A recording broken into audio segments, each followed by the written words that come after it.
Salut. Yo les petits potes, bienvenue dans cette nouvelle vidéo. Aujourd'hui on va faire la review d'un deck qui est pas vraiment connu, le deck Apex. J'ai pas mal hésité quand même à faire cette petite vidéo parce que je me disais que c'était peut-être pas forcément utile de la faire, mais mine de rien, la gamme a bien évolué, donc je me suis dit que ça méritait que j'en fasse une vidéo et que j'en parle. Déjà, avant d'entrer dans le vif du sujet et de vous parler uniquement de mon deck, je vais vous parler de toute la gamme autour des decks Apex, puisqu'il y a plusieurs gammes différentes. La première gamme, ce sera la gamme dite standard, enfin comme moi j'appelle standard. C'est les decks Apex qu'on connaît depuis des années, donc la gamme en 4,5 pouces, avec une largeur de 11,5 cm. Les longueurs qui seront dispo pour cette gamme-là, ce sera du 46 de long, qui est sorti il y a pas très longtemps, c'est vraiment très petit. 49 de long comme les deux decks Apex standard que j'ai eu avant, ou 51 de long. La deuxième gamme, ce sera la gamme en 5 pouces, ce sera donc la gamme du deck que moi je vais vous présenter aujourd'hui puisque c'est celui que j'ai. Ensuite pour les déclinaisons, parce que là on a deux déclinaisons disponibles dans la gamme des 5 wide, une version boxed et une version peg cut. Maintenant ce qu'il faut savoir c'est que pour la version peg cut que j'ai moi juste ici, d'après le site Apex, puisque c'est ce que j'ai trouvé, la version peg cut existe seulement en 49 de long. Les autres versions plus grandes qui correspondraient à du 51 de long ou du 53, apparemment c'est uniquement réservé aux versions boxed, donc les versions carrées. Et ensuite on a une troisième gamme entre guillemets qui officiellement n'existe pas encore, ce sera la gamme en 6 pouces.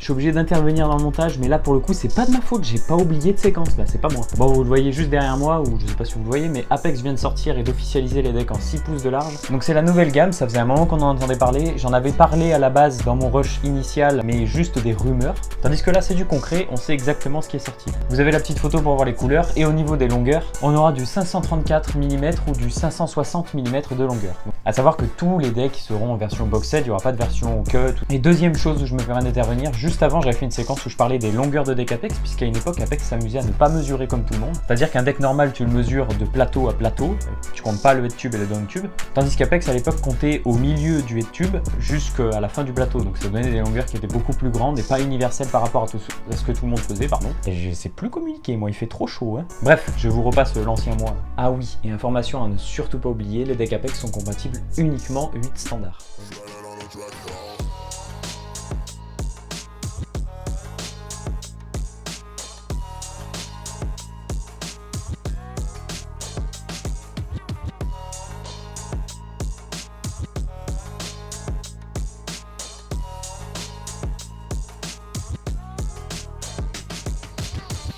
Du coup maintenant pour revenir un petit peu sur la version que j'ai moi, c'est donc la version 5 wide de la gamme 5 wide comme je vous ai dit, en 49 de long. L'angle du head tube, j'en ai pas parlé avant parce que j'en parle là, il est de 82,5 degrés. De toute façon sur tous les decks Apex, toutes gammes confondues, ce sera cet angle là que vous aurez au niveau de votre head tube. Et c'est donc bien évidemment la version peg cut que j'ai pris.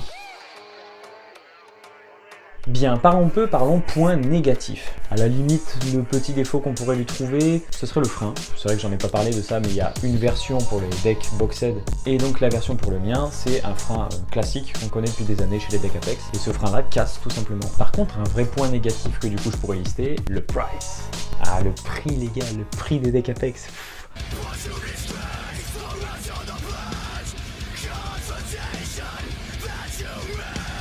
Chez la concu, des fois, c'est quasiment le double du moins de prix quand même. Maintenant, si vous voulez un petit indice de pourquoi c'est aussi cher Apex, Apex fabrique ses pièces dans ses ateliers en Australie. Il faut savoir que la moitié des marques, même quasiment toutes les marques en fait aujourd'hui, délocalisent la fabrication en Chine. Donc ça coûte beaucoup moins cher à la production. Ils peuvent y vendre pas trop cher tout en se faisant du bénéfice. Vu qu'Apex fabrique eux-mêmes ses pièces, ils sont obligés de vendre les prix plus forts parce qu'ils payent tout, la matière, les machines, etc., etc.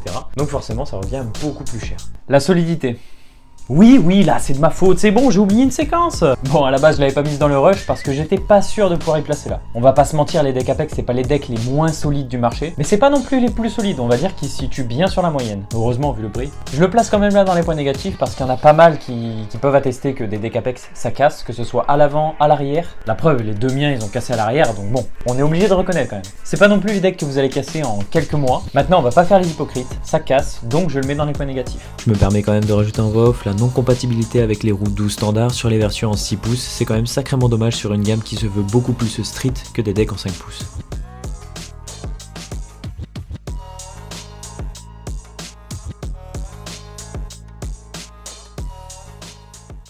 Point positif. Aujourd'hui, il est disponible en plein de versions différentes, ce qui fait que vous pouvez vraiment l'avoir pour n'importe qui en fait, que ce soit les versions carrées, pas carrées, moins larges, larges. Les coloris, il y en a en masse. Donc franchement c'est génial, mais il faut savoir qu'Apex a lancé un petit service qui s'appelle Apex ID. Et en fait vous vous rendez sur le site tout simplement et vous avez possibilité d'écrire un message que vous voulez qui sera gravé au laser avec le logo Apex directement sur le deck et ensuite d'y ajouter une personnalisation au niveau des couleurs avec vous savez cette espèce d'effet splash en fait où ils font des splashes de peinture tout simplement dessus.